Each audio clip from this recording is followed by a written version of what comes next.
Good morning, everyone. Let's do some prayers. Om Guru Brahma, Guru Vishnu, Guru Devo Maheshwara, Guru Sakshat Parbrahma, Tasmai Shri Guruve Namaha. Om Bhur Tatsavitra Varenyam, Vargo Devasya Dhimahi, Dhiyo Yo Naha Prachodayat, Asto Ma Sadgamya, Tamso Ma Jyotirgamya, Mrityorma Amritam Gamya. Om Sena Bhavatu, Sena Bhunaktu, Saviryam Karvavahe, Tejasvi Navadhitamastu, Ma Vidvishavahhe. Om Shanti Shanti Shanti.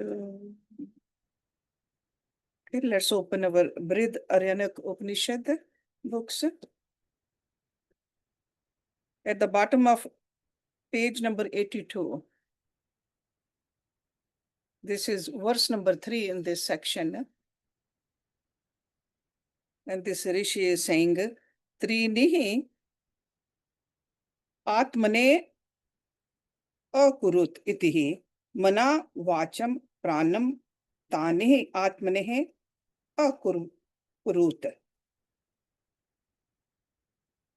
अन्येत्र मनः अभूव नः अदर्शम अन्येत्र मनः अभूव न अशौश्रम मनसा हि एव पश्यति मनसः शृणोति कामः संकल्पः विचिकित्सा श्रद्धा अश्रद्धा धृति अधृति हि धी भी इति एतत् सर्वं मनः एव तस्मात् पृष्ठतः अपि उपस्पृष्टतः मनसः विजानाति य क च शब्दः स वाक् एव एषः हि अन्तम् आयतः एषा हि न प्राणः अपानः व्यानः उदानः समानः अना इति सर्वं प्राणः एव एयम् आत्मा वे एतन्मेह वाक्मेया Manomaya, Pranmaya.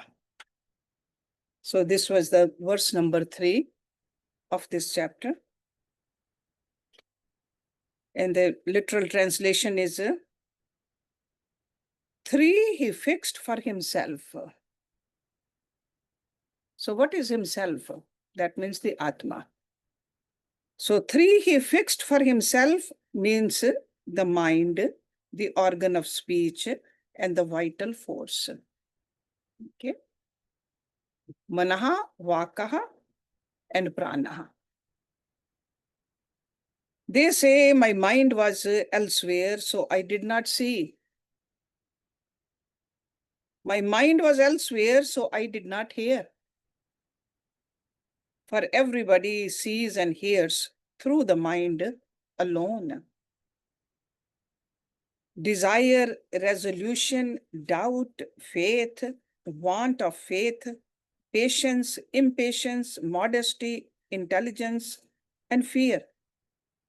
All these are simply forms of the mind. Therefore, if one is touched even from behind, one discovers it through the mind. And whatever sound is there is indeed speech, because it underlies the revelation of objects.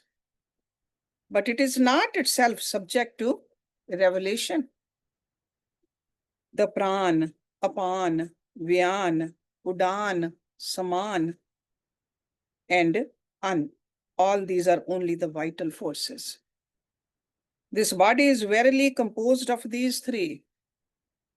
It is composed of these, of speech, the mind, and the vital force, which is called pran. So most of the vocabulary we are familiar with, because we have studied other Upanishads,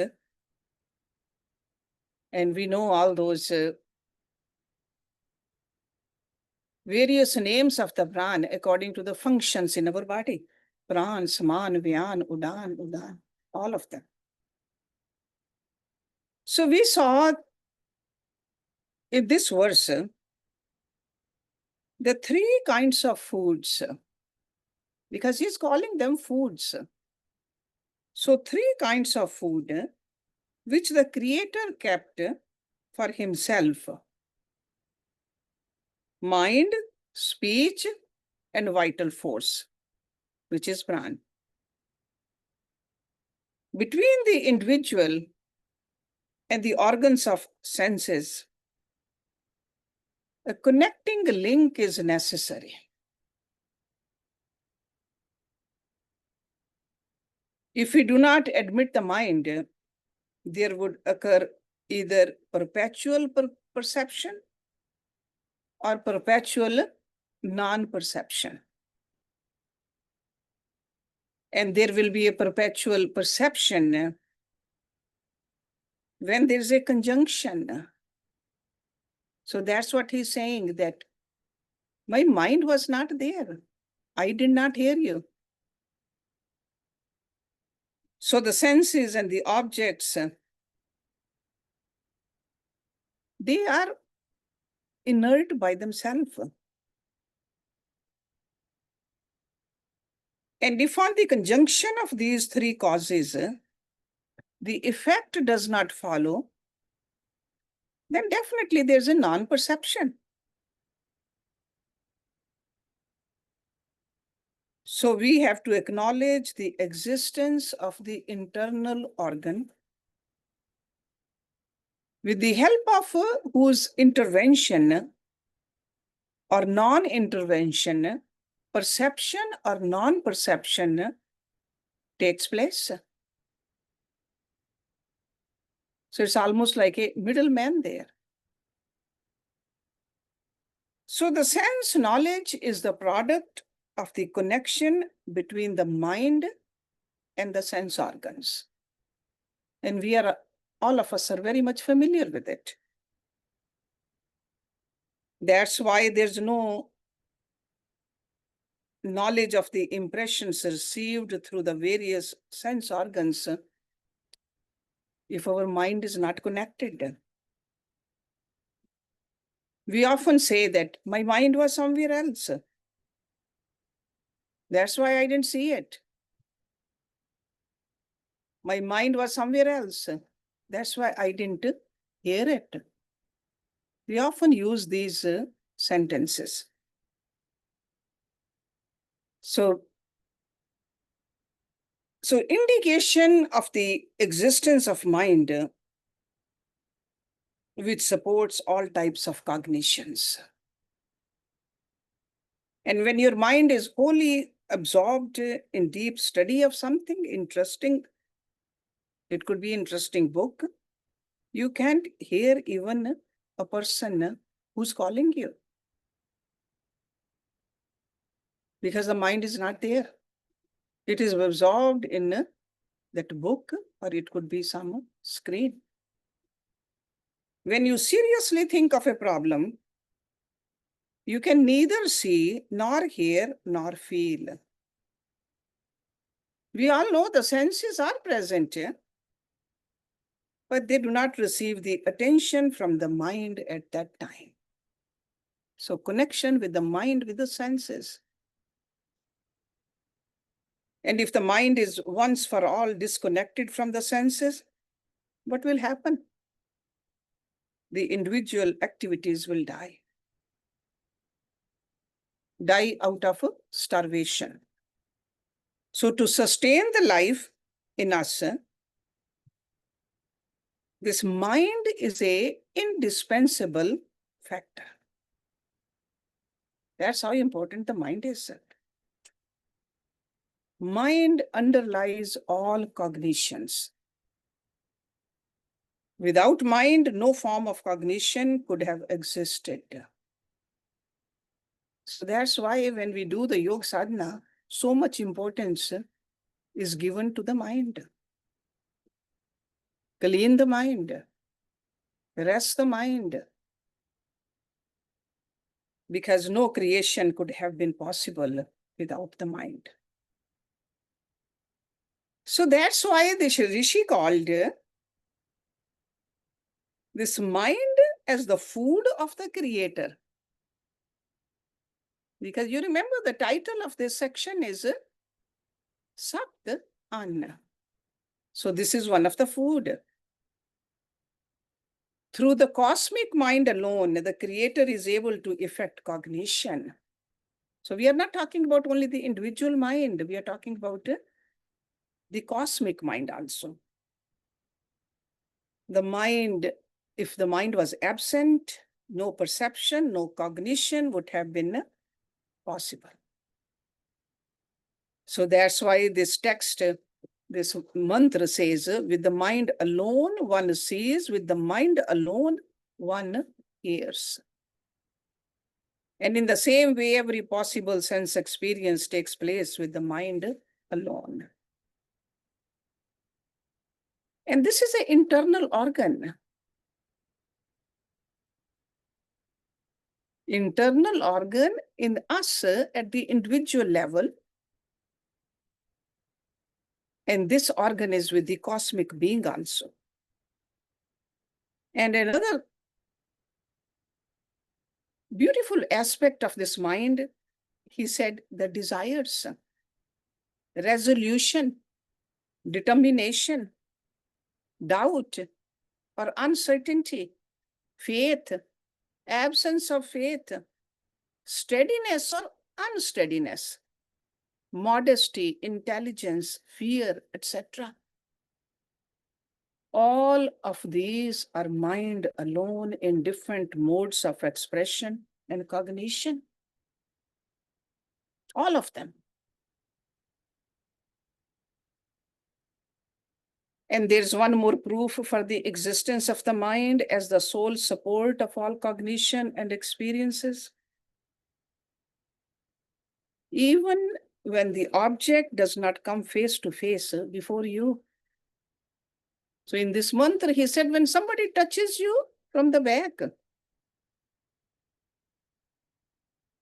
by someone, you are able to discriminate. So you didn't see anybody, but somebody is touching you. You can discriminate whether the touch is by the hand or by the knee or by something else. We are familiar with those different touches. And how do we know it? This is all due to the mind only. Mind perceives that. Because you are not seeing with your eyes the object which comes in contact with your skin at the back. So if the mind was not there, the skin could not have known anything by itself. So it's a connection with the mind, with the skin. So mind is the support for all cognitions and responsible for all sense perceptions. So that's why this Rishi called it a food. Anna. So now that we have known about the mind and its part in the scheme of cognition and perception, let's analyze the speech, because that is the second thing he said, Vak. That is the second support of creation. Speech is the power or medium of expression. Speech. It is the sole support for name. It is like a first of the triple cause of creation. Name, form, and action. Naam, Roop, and Karma. Whatever sound there is here, whether articulate produced by the mouth, or even a sound produced by a drum, or even clouds, they all come from speech. Speech underlies all forms of sound vibrations. Our rishis, they said, speech is the revealer of knowledge. And it is said to be the cause of all types of revelations. If there were no speech, it is said in Chandogya Upanishad, neither right nor wrong, neither good nor bad, neither pleasant or unpleasant would be known. And speech indeed makes all this known. When we study that Chandogya Upanishad, we'll see that in the 7th chapter.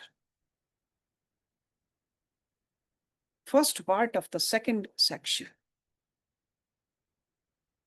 The revelation of all knowledge has for its support the speech.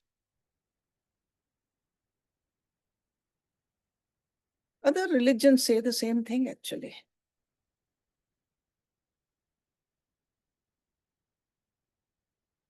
Speech is the expression of consciousness in the process of creation.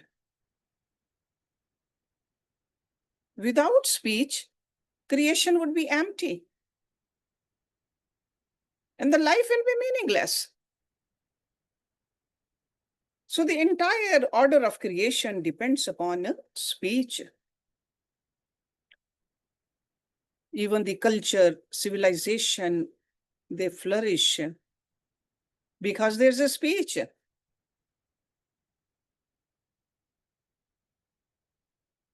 It is divine.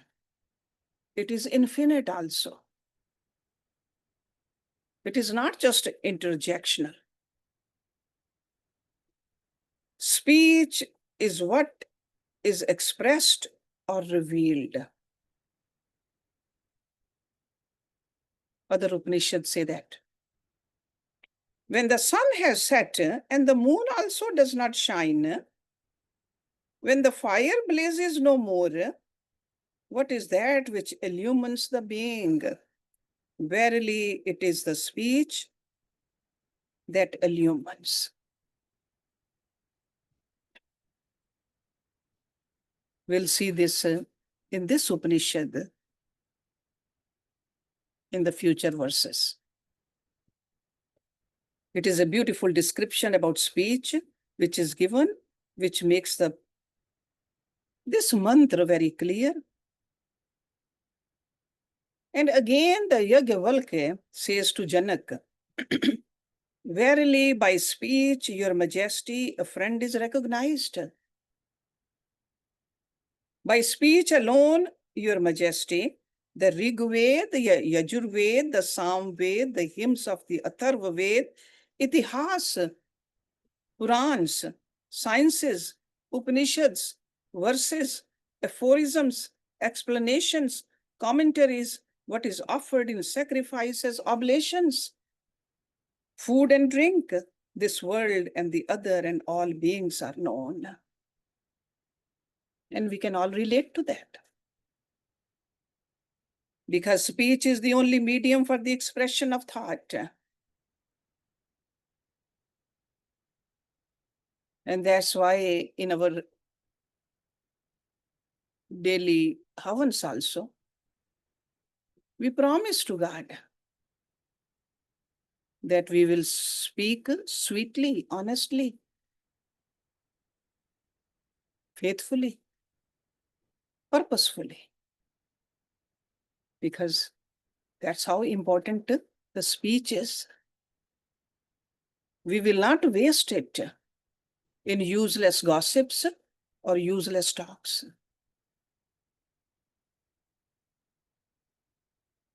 So speech is the only medium for the expression of thought. Otherwise, somebody can have great thoughts in the mind. Unless those thoughts are uttered, nobody will know. So that means the two are correlated, our thoughts and our speech.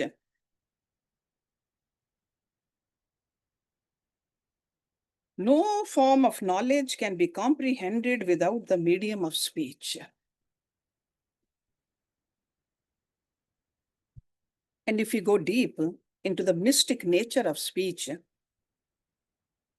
then we will find that the speech is not the ordinary speech we are engaged in our everyday life, because that is the grossest form of speech. And we have learned that from other scriptures. This grossest form, the loudest form of speech is called Vakhari. When we speak, there are two subtler forms, which is called Madhyama and Pashyanti.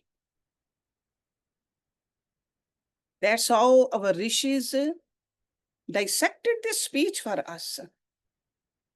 So when we speak orally, it's called Vakhari. Then a little subtler than that is Madhyama, then Pashyanti. Real speech is not even these two. There is a Para also, which is the subtlest and the infinite. Para. Para is the primary cause of the entire creation. Para. And it is eminent in the entire creation in the form of the very subtle vibrations,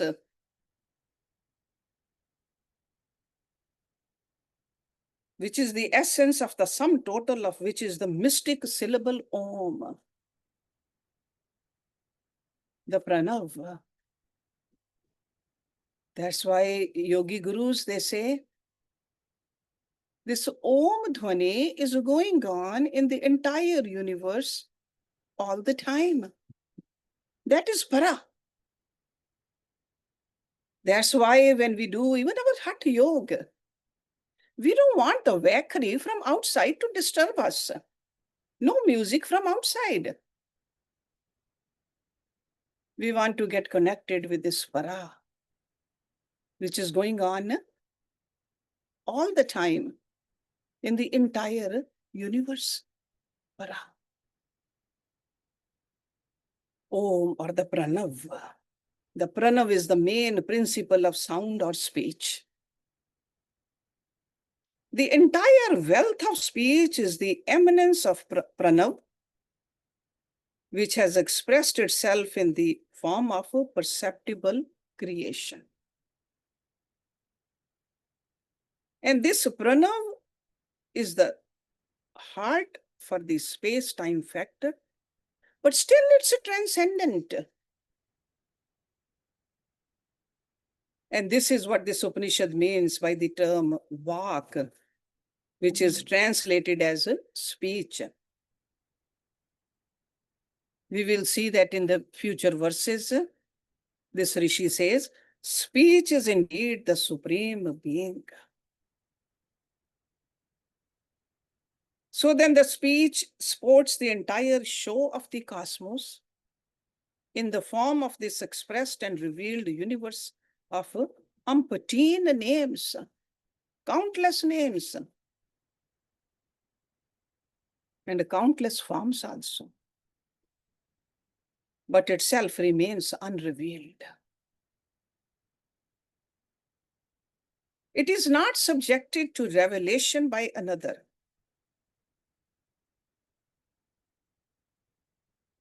To understand this, let me give you the example that a glowing lamp, which illumines other things, does not require to be illumined by any other lamp. That's how this speech at that level is. And the third food he mentioned in this beautiful mantra is Pran. Pran is the vital force which sustains all types of actions. And at the same time, it has no form of its own. It has been said that the vital force is equal to the size of a white ant. We saw that in the previous verses. Equal to the size of a mosquito, equal to the size of an elephant, equal to the body of these three worlds, equal to the universe. So what does it really mean? It clearly indicates that the vital force is all pervading. Because it acquires the shape of the body, it pervades. So that's why he gave these examples, the elephant and the ant, the whole universe also. Pran represents the expression of the universe. Had there been no pran, how could all things in the creation exist and grow? It is pran which supports the entire manifestation. It is considered to be the food for Prajapati, the creator. I hope you can see the subtlety of all this. The mind, the speech, and the pran. Just as a person cannot live without food, this manifested universe cannot exist in the absence of pran.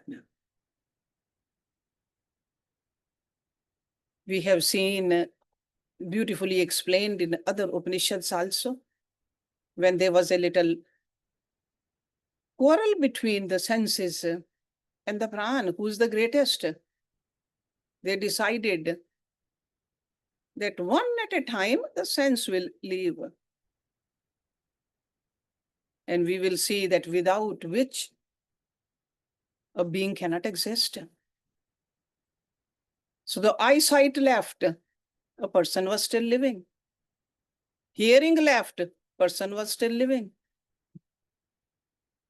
So one by one, all of them left and then came back. Then when Pran was leaving, what happened?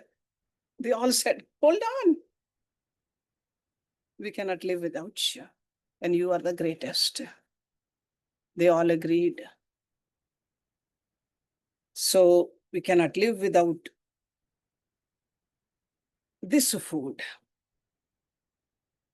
This manifest universe cannot exist in the absence of pran. So that's why even this, in the yoga sadhana, the rishis, they say that pranayama is the soul of yoga. If your teacher is not including the pranayama, even in your exercise class for the body, they are not teaching yoga. Pranayama. So this very pran is named differently. While functioning in different centers of this microcosm. That means our own, this little body, that's a microcosm. See, there's a macrocosm, then there's a microcosm. So microcosm is the individual. So pran is the vital force which is responsible for inhalation. That's called pran. And it has its seat in the lungs. Its range of movement is towards the mouth and nostrils. And it really issues in the front. And then what is apan? Because he mentioned all these names. Apan is that vital force which is responsible for expiration. It moves downwards and out at the anus. It is situated in the anus region, apan vayu. It carries the urine or the other excrements out of the body. And Vyan is that vital force which is responsible for the circulation, Vyan. It is diffused through the whole body and causes energetic action. Vyana. And it also regulates prana and apana. They help each other also. And that vital force, which is called Udan, is responsible for upward movement. It is situated in the throat. It enters into the head and causes departure from the body. And Saman is that vital force which is responsible for digestion. It has its seat in the cavity of the navel.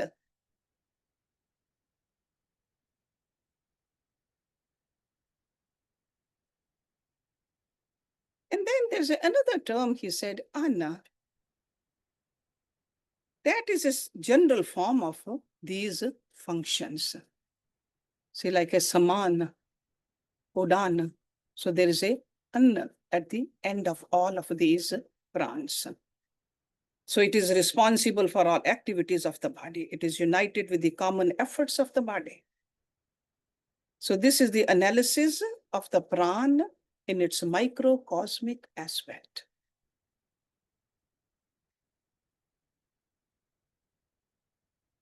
And in reference to the macrocosm, we saw it in Prussian Upanishads when we studied that. Over there, the Rishi said, the sun rises externally as pran. The divinity which is in the earth is the out breath, apan.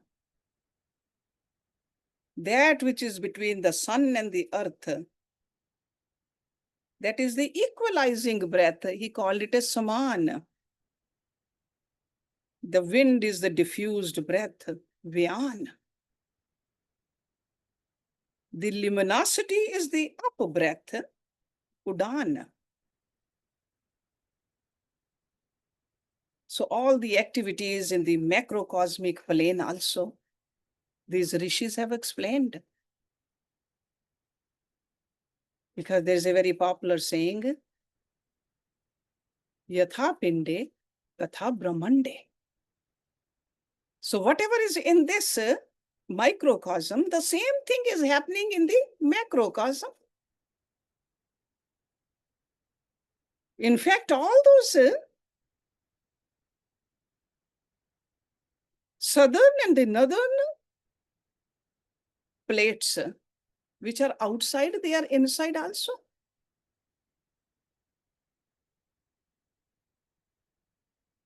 So this body of the individual as well as the Virat is composed of mind, speech, and prana. The entire creation has for its support these three: the mind, speech, and prana. So as is the case with the microcosm, so with the macrocosm too. The divine mind, the divine speech, and the divine prana keep going the macrocosm. So the same way, the individual mind, the individual speech, and the individual prana sustain life in the microcosm. See how beautifully our rishis explained this existence. So that's why this rishi is saying the food of the creator in a very mystic terminology of this Upanishad. This is the food for the creator. There's a creator over here, but there is a creator in the outer world too. Food for both. So these threefold forces which sustain the existence of every individual, we'll see that in the next few mantras, Just giving little examples also. 3 worlds, 3 Vedas, threefold beings, threefold progeny, threefold knowledge. These are for the purposes of meditation. So in the future, next few verses, in fact, up to the verse number 10, he is giving us these threefold examples. So let's look at verse number 4. Trayo lokaha et eva vage vayam lokaha mano antariksha lokaha prano asav lokaha. These are indeed the 3 worlds. The organ of speech itself is the earth. The mind is the sky. Vital force is the heaven. So the mind, speech, and prana are verily eminent in all the worlds. This world, the earth, is identical with speech. Sky is identical with the mind. And the heaven is identical with the prana, according to this Rishi. So these 3, mind, speech, and prana, support these 3 worlds. So through this meditation, a sadhak becomes one with the whole of the outer world. Because that's what yoga is. Through meditation, we unite. Through the practice of yoga, we unite. Because we are not a separate entity. And the world is not distinct from and external to us. Because we always think that we are separate. We keep on creating the walls between us and others. But there is rishis, they say no. There's only one. The world is he and he is the world. This is the result of this meditation. When Lord Krishna showed that Virat Roop to Arjuna, there was a nothing, nobody else. All over, everywhere, just that Virat Roop. So whether we meditate on the earth or the sky or above, it's one. Feeling of oneness. Next verse, because these are very short verses and I think you can see the essence of these, that we got to meditate on these. So verse number 5, Trayo Veda et ev vag ev rig Vedaha mano yajur Vedaha pranaha sam Veda. These are indeed the 3 Vedas. The organ of speech itself is the Rig Veda. The mind is the Yajur Veda. And the vital force is the Sam Veda.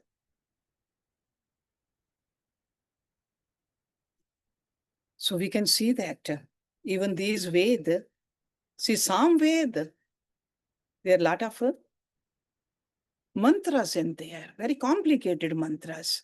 So that's why the prana. Rig Veda, the original, the first one.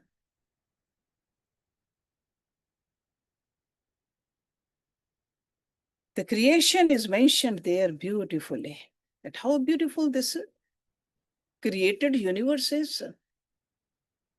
And the Yajur Veda, there are Yajna mantras there.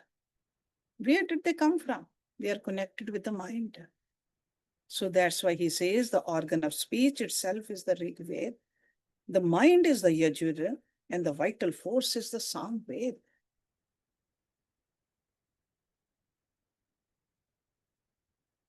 Devaha pitro manushya et eva vagev veda devaha mana pitraha prano manushyaha. These are indeed the gods, the mains and the men. So mains means the ancestors, the pitri. The organ of speech itself is the gods.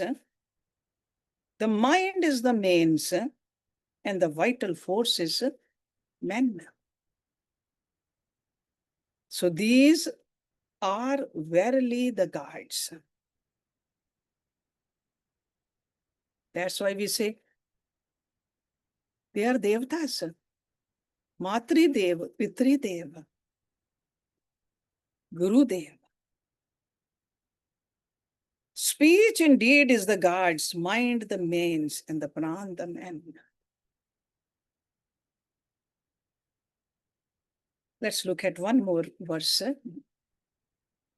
Pita mata prajat eva man eva pita vang mata pranaha praja. These are indeed the father, mother, and child. The mind itself is the father, the organ of speech is the mother, and the vital force is the child. So again, these three, speech, mind, and pran, are to be meditated. He is saying as a Rigved, Yajurved, Samved, gods, pitris, and men, mother, father, and the offspring. Rigved is the source of all the mantras. Speech is their expression. And some of those mantras are identical with the Yajurved. It's almost like they have been extracted from a Rigved. But you got to recite not only orally, but think about them mentally. That's why he says the Yajurved as the mind. So mind is identical with the Yajurved. Samved is the essence of the Rigved, which is set in tune. Like a singing, it's more difficult to understand. So the three Vedas have to be identified with the speech, mind, and pran through meditation. So meditation is a key factor there to understand all of it. The result of this meditation is possession of all knowledge, which becomes one without him. And the second meditation is on the speech, mind, and pran with the gods in the heaven, the devtas, and the mains in the intermediate region, and men in this world. So this meditation also sets in tune everything perceived through the organs, the mind, and one's own being. So ultimately, this Rishi is taking us towards that oneness. And the third meditation on speech, mind, and pran as mother, father, and progeny, that is like an identification of ourselves with the members of the family. Family is a one unit. So these three meditations in the last three verses do away with the distinctions of ourself from the knowledge outside, the inhabitants of the three worlds, and the family members, and leaving nothing to remain outside oneself.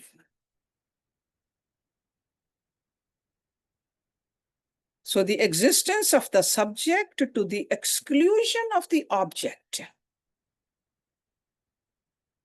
That is the essence of this meditation. So in other words, we got to drop down those walls which keep us isolated. So with these meditations, we got to feel the oneness with this entire creation. So these mantras, mantra 4, 5, 6, 7, They are meant to glorify the eminence of mind, speech, and prana in the entire cosmos and in our entire beings also. This is the scheme of creation. We will see that later on, this Rishi will say that all this is infinite, which means that these three forces, speech, mind, and prana, these forces constitute everything in this universe.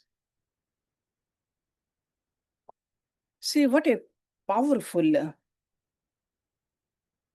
mechanism God has given it to us. By meditating on this, whether we meditate at the individual level on these three, or meditate on it in the external world, in the macrocosm,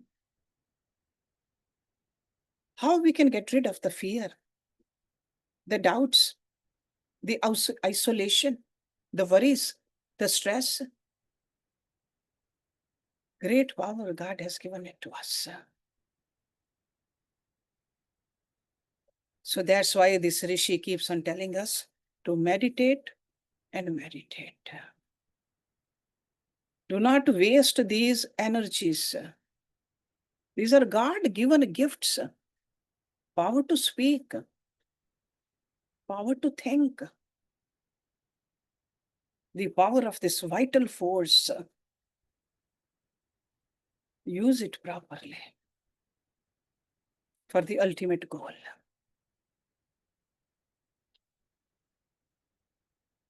We will take a break over here. Om Purnamada Purnamidam Purnat Purnam Udachyate Purnasya Purnamadaya Purnameva Vishishyate. Om Shanti Shanti Shanti Om. Thank you very much for joining.